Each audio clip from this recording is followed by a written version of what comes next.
स्वामी तुला म्हणतात, माझा हा संदेश ऐकणारा मनुष्य कधीही गरिबीत, दारिद्र्यतात, संकटात राहणार नाही आणि त्याचे मोठे पाप मी स्वतः दूर करेन. अखंड माझी कृपा, आशीर्वाद मरेपर्यंत तुझ्या कुटुंबावर राहील. हा स्वामींचा संदेश तुला त्रास देणारे कितीही मोठे शत्रू, तुला सतावणाऱ्या गोष्टी, तुझ्या पाठी लागलेले पनवती, साडेसाती, वाईट शक्ती या सर्वांपासून तुझे रक्षण करेन. त्यामुळे हा संदेश दुर्लक्ष न करता शेवटपर्यंत ऐकून बघ. या क्षणी स्वामींचा आशीर्वाद प्राप्त करण्यासाठी श्री स्वामी समर्थ टाईप करून व्हिडिओला लाईक करा आणि 2 स्वामी भक्तांना हा व्हिडिओ शेअर करा. स्वामींचा आशीर्वाद कायम तुमच्यावरती राहील. श्री स्वामी समर्थ. स्वामी म्हणतात, बाळा, जेवढं चांगलं वागता येईल तेवढं चांगलं वागा. कारण समोरची व्यक्ती कोणत्या परिस्थितीतून जात आहे हे आपल्याला माहीत नसतं. प्रत्येकाच्या आयुष्यात काही ना काही संघर्ष हा असतो. कोणावर कामाचा ताण असतो, तर कोणाच्या घरात अडचणी असतात. कोणाचे आईवडील आजारी असतात, तर कोणीतरी आर्थिक समस्यांशी झुंज देत असतो. अशा वेळी आपल्या एका हसऱ्या चेहऱ्याने, प्रेमळ शब्दांनी आणि आदराच्या वागणुकीने एखाद्याच्या मनावरील ताण, टेन्शन काही क्षणासाठी तरी कमी होऊ शकतो. म्हणून माणसांना दुखावण्यापेक्षा त्यांना समजून घ्या. न्याय करण्यापेक्षा साथ द्या आणि शक्य तेवढं प्रेमाने, माणुसकीने आणि आदराने वागा. स्वामी म्हणतात, बाळा, दुसऱ्याच्या हक्काचं खाऊन किंवा दुसऱ्याला त्रास देऊन कोणीच कायम सुखात राहत नाही. आज बदाम खाण्याची वेळ असेल, पण उद्या औषधाच्या गोळ्या मोजण्याचीही वेळ येऊ शकते. कर्माचा हिशोब शांत असतो, पण कधीच तो चुकीचा नसतो. म्हणून प्रत्येक वेळी आपले कर्म चांगले ठेवा. कोणाला त्रास होईल असं वागू नका. कोणाचं मन दुखेल असं वागू नका. शेवटी कर्म आपले आपल्यालाच भोगावे लागतात.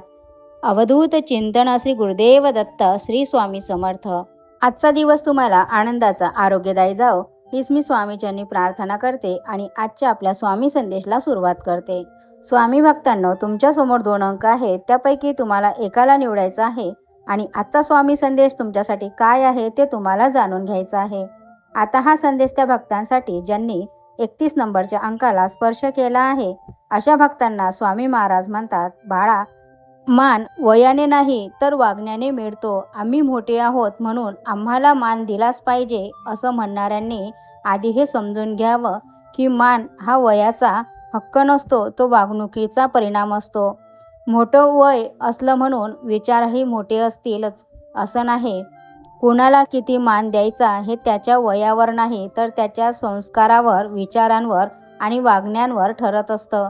कारण आदर मागावा लागत नाही, ते आपल्या वागणुकीतून, आपल्या स्वभावातून, आपल्या संस्कारातून आपल्याला कमवावा लागत असतो.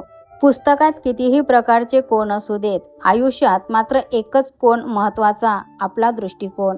कारण गोष्ट चांगली की वाईट नसते, ती आपण कशी पाहतो यावर तिचा अर्थ ठरत असतो. जिंकणाऱ्यांच्या वाट्याला नशीब नसतं, त्याच्या वाट्याला मेहनत, संयम आणि हजारो अपयश आलेले असतात. हार मानणं सोपं असतं, पण शेवटपर्यंत टिकून राहणं यालाच खरा विजय म्हणतात. स्वामी म्हणतात, बाळा, प्रत्येक चूक शिक्षा मागत नसते. काही चुका फक्त समजून घेणं मागतात. प्रत्येक वेळी स्वतःचंच बरोबर असणं गरजेचं नसतं. कधी माझं चुकलं हे मान्य करणंही तितकंच गरजेचं असतं. माफ करा म्हणणारे ओठ कधी छोटे नसतात. माफ केलं म्हणणारं मन खरंच मोठं असतं. अहंकाराने जिंकलेला वाद अनेक असतात, पण क्षमतेने जिंकलेली माणसं त्याहून अनमोल असतात. म्हणून चूक झाली तर माफी मागा. चूक झाली असेल तर माफ करा. आपण आपल्या जीवनाची चावी दुसऱ्यांच्या हातात का द्यायची? एखाद्याने आपल्याशी चांगलं बोललं तर आनंदी व्हायचं, दुर्लक्ष केलं तर दुःखी व्हायचं, कौतुक केलं तर स्वतःला चांगलं समजायचं, टीका केली तर स्वतःवरच शंका घ्यायची. हे सगळं म्हणजे आपल्या जीवनाची चावी दुसऱ्यांच्या हातात देण्यासारखीच नाही का? आपल्या मनाची किंमत इतकी कमी नसावी की ती दुसऱ्यांच्या शब्दांनी ठरावी. लोकांचं वागणं त्यांच्या स्वभावावर ठरतं, पण आपण कसं वागायचं, कसं जगायचं कसं हसायचं आणि किती पुढे जायचं हे आपल्या विचारांवर ठरत असतं. म्हणूनच दुसऱ्यांच्या मतांना ऐका, पण त्यात स्वतःला हरवू नका. कारण आपल्या आयुष्याचा ताबा आपल्या हातात असेल तरच आपण मनापासून जगू शकतो. श्री स्वामी समर्थ. विचार आवडल्यास एक लाईक अवश्य करा आणि कमेंटमध्ये श्री स्वामी समर्थ टाईप करा. आता हा संदेश त्या भक्तांसाठी ज्यांनी 21 नंबरच्या अंकाला स्पर्श केला आहे. देव कधीच कुणाला म्हणत नाही की माझी भक्ती कर, उपास धर, तासन तास पूजा कर तरच मी तुझ्यावर प्रसन्न होईल. अजिबात नाही. देव फक्त एवढंच सांगतो की तू तुझे कर्तव्य प्रामाणिकपणे पार पाड. हाताशी आलेल्या प्रत्येक माणुसकी जप आणि प्रत्येक माणसाच्या रूपात मला पाहायला शिक. तू चांगल्या कर्माचे कास धरून चालत राहा. तुझ्यासोबत कधीही वाईट होणार नाही याची संपूर्ण जबाबदारी मी स्वतः घेतो. उंदीर दगडाचा असेल तर सर्व त्याची पूजा करतात, पण जर तो जिवंत असेल तर आपल्याला त्याला मारल्याशिवाय चैन पडत नाही. जर साप दगडाचा असेल तर सर्व त्याची पूजा करतात, पण तो जिवंत असला तर त्याला जागीच ठार मारतात. जर आईवडील फोटोत असतील तर प्रत्येक व्यक्ती पूजा करतो, पण ते जिवंत असतील तर त्यांची किंमत समजत नाही. फक्त हेच मला समजत नाही, सजीवापासून इतका द्वेष आणि दगडाबद्दल इतकं प्रेम का आहे? लोक विचार करतात की मृत लोकांना खांदा देणे पुण्याचं काम आहे, तर आपण जिवंत माणसांना मदत करणे पुण्य समजलो तर जीवन किती खुशाल आणि आनंदी होईल. विचार आवडल्यास नक्की शेअर करा आणि व्हिडिओला एक लाईक अवश्य करा. स्वामी म्हणतात, या कलियुगात गरज संपली की लोकांची बोलण्याची पद्धत बदलते आणि जेव्हा काम असते तेव्हा स्वभावात प्रचंड गोडवा येतो. हाच आजचा नियम आहे. स्वामी, तुम्ही कितीही परीक्षा घ्या स्वामी, पण शेवटी मी ही तुमचंच लेकरू आहे. प्रत्येक संकटात तुमचं नाव घेऊन मी आजही तितक्याच विश्वासाने उभी आहे. थकले कधी पाय, भरून आले डोळे, तरी मन एकच आधार आहे. कारण जग साथ सोडले कदाचित, पण माझ्या स्वामींचा हात माझ्यासोबत आहे. तुम्ही कितीही परीक्षा घ्या स्वामी, मी हार मानणाऱ्यांपैकी नाही. कारण शेवटी मी तुमचंच लेकरू आहे आणि लेकरांना सोडणं स्वामींना जमत नाही.